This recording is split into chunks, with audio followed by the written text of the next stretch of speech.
திருச்சிற்றம்பலம். சிவமயம் சிவமயம். தென்னாடுடைய சிவனே போற்றி, எந்நாட்டவர்க்கும் இறைவா போற்றி.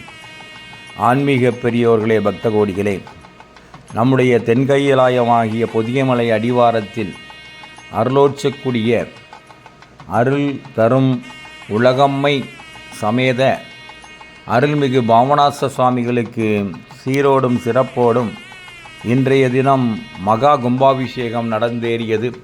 20 ஆண்டுகளுக்கு பின் நடக்கக்கூடிய அற்புதமான நிகழ்ச்சி இந்த நிகழ்ச்சி.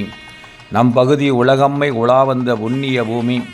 மகா கும்பாபிஷேகம் என்னும் பூர்ணாகுதி விழாவில் பெரும் சாந்தி விழாவை முன்னிட்டு தாமிரபரணி நித்திய ஆரத்தி குழு சார்பாக நடைபெற்ற அன்னதானத்திற்கு வரி தந்து பக்தி தமிழ் பாவலர் தொகுத்த பாவனாசம் தல வரலாறு நமச்சிவாய கவிராயருடைய வரலாறை அந்த மகத்தான நூலை வெளியிட்டு ஆயிரக்கணக்கான பக்தர்களுக்கு அன்னதானம் செய்து தந்தும் சிறப்பித்த சோகோ நிறுவனர் பத்மஸ்ரீ ஸ்ரீதர் வேம்பு அவர்களுக்கு நம்முடைய தாமிரபரணி நித்திய ஆரத்தி குழு சார்பாக நெஞ்சார்ந்த நன்றியினை தெரிவித்துக் கொள்கின்றோம். நன்றி நன்றி நன்றி. திருச்சிற்றம்பலம். வயசானவங்க வருவாங்க.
பெருகும் இயல்பினால் ஒன்று காதலித்து உள்ளமும் ஓங்கிட மஞ்சுளார் அடியார் அவர் வான்புகள் நின்றதெங்கும் நிலவி உலகெலாம்